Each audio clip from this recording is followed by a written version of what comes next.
Hello, this is Chef John from foodwishes.com with Sloppy Dip. That's right, this is called Sloppy Dip because it's inspired by the Sloppy Joe, and not because it's perfect to serve to people that are sloppy drunk. Although, having said that, this is perfect for that demographic.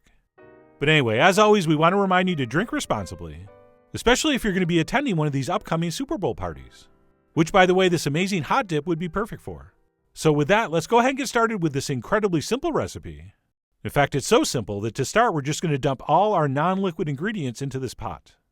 And first up, we're going to need a couple pounds of relatively lean ground beef, to which we will add some diced onion, as well as some diced green bell pepper.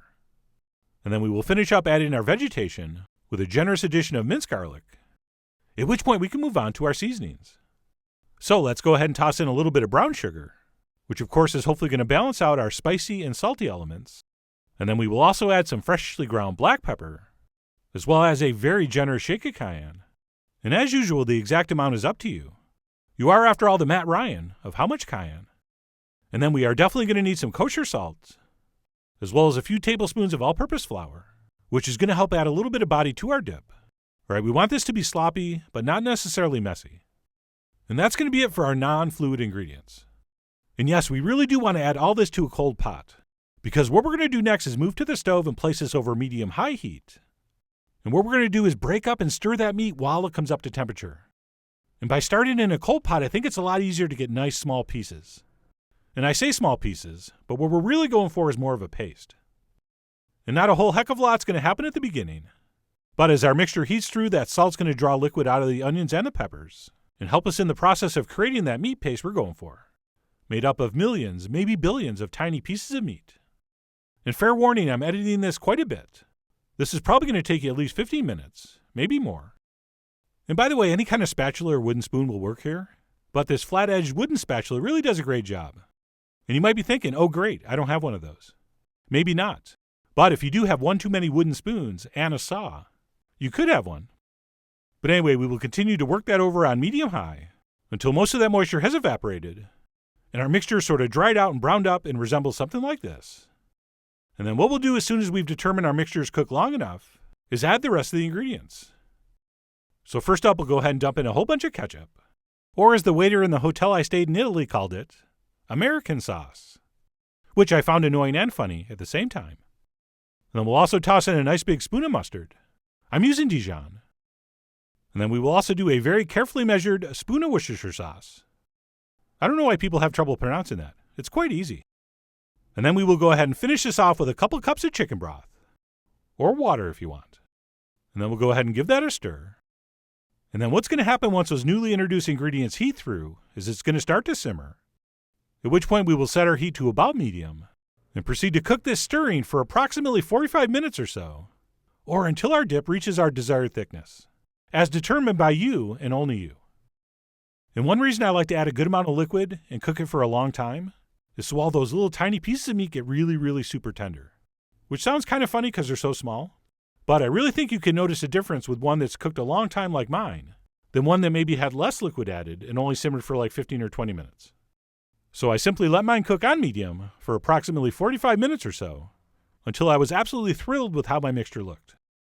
And then once we determine this is cooked to our ideal viscosity, it is pretty much ready to serve. Although, as is customary, we will taste a little bit, mostly for salt. And since I'm going to serve this on sliced baguette, that's what I'm going to test it on. That just makes sense. So I gave mine a little taste, which was amazing. And once we're happy with the seasoning, we can move on to final assembly, which I should mention we're only going to do if we're going to present this as a baked dip, which I am. Okay, if you want, you could just keep that pot on low on the stove and not do anything, and use it as a dip as is. But it's been my experience that people drinking at parties seem to really enjoy things finished with melted cheese. So I'm going to go ahead and transfer my mixture into this saucepan. And then once that's set, we will apply half our shredded cheese. And then take a fork and give it the old poka. And in case you're wondering, I went with a sharp cheddar. So we'll go ahead and kind of stir and poke that in.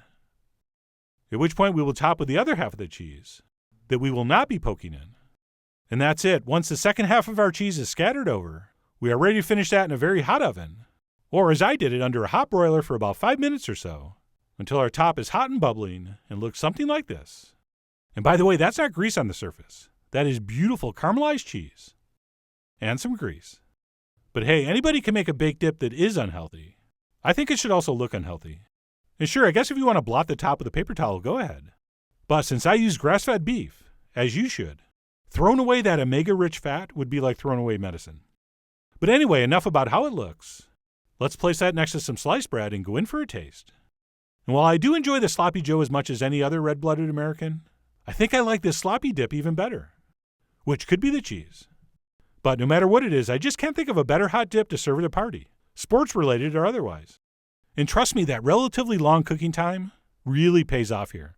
Okay, not only is this stuff super flavorful, but because we did cook it for a relatively long time, that meat is very soft and tender, which I think is the key here. Oh, and by the way, to qualify as a world-class hot dip, it must be equally delicious at all temperatures. Okay, piping hot, warm, or room temp, this stuff is still amazing.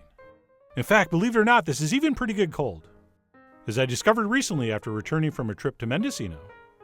But anyway, that's it, sloppy dip. Maybe consider taking a little bit of a break from the usual chili recipe this year, since I think this would make a nice change of pace, yet it's actually pretty similar.